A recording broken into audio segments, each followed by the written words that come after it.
Të gjithë të akuzuarit në aditiv për herë të parë u ulën në bankën e të akuzuarve. Mes 31 personave të akuzuar mungoi Vasko Kovacevski, që është në arrati. Procesi gjyqësor udhëhiqet kundër 5 personave juridik për krim në kompani shtetërore Elektranat e Maqedonisë, i cili peshon 6,5 milion euro. Për Vasko Kovacevskin ka arsye të rëndësishme për gjykim dhe gjykata vendosi që ta gjykojë në mungesë.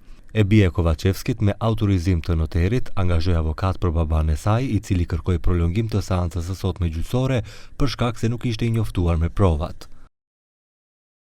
Akti vlerësohej për 4 muaj, paraburgimet janë efektive dhe bëm shpenzim të madh për seancën e sotme. Sot nuk do të filloj me procedurën dëshmuese, kështu që do të keni mundësi për t'u njoftuar me provat. Sot nuk do të prolongoj seancën gjyqësore.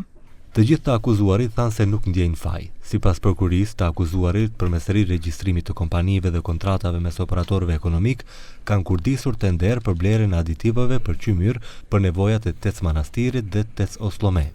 Обвинителството ќе докаже една институционална и морална распаднатост на системот на управување на АДСМ во време кога обвинетите ги вршеле своите службени должности во тој систем на управување и одлучување.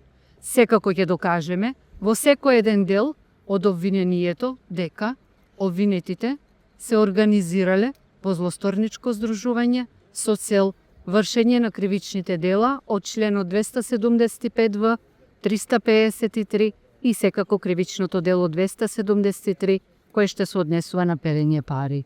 Gjykimi filloi në sallën e re digjitale afër burgut i Drëzovës, e ndërtuar me para të Bashkimit Evropian, e cila ishte jashtë përdorimit për 5 vjet. Тогаш, за жал, до ден денес оваа судница седи празна. Ова е судница која што е буквално европска судница и која што заслужува многу почесто да биде користена. Од тука би сакал да ги охрабрам, да ги повикам сите останати судии, поготово по големите случаеви кои што каде што има поголем број на обвинети, да во идно време ја користат. Salla gjyqësore digjitale është ndërtuar sipas standardeve botërore të sigurisë me hyrje të veçantë për trupin gjykues, palët, publikun dhe për personat e arrestuar me respektim të plotë të drejtave të tyre të garantuara me kushtetut.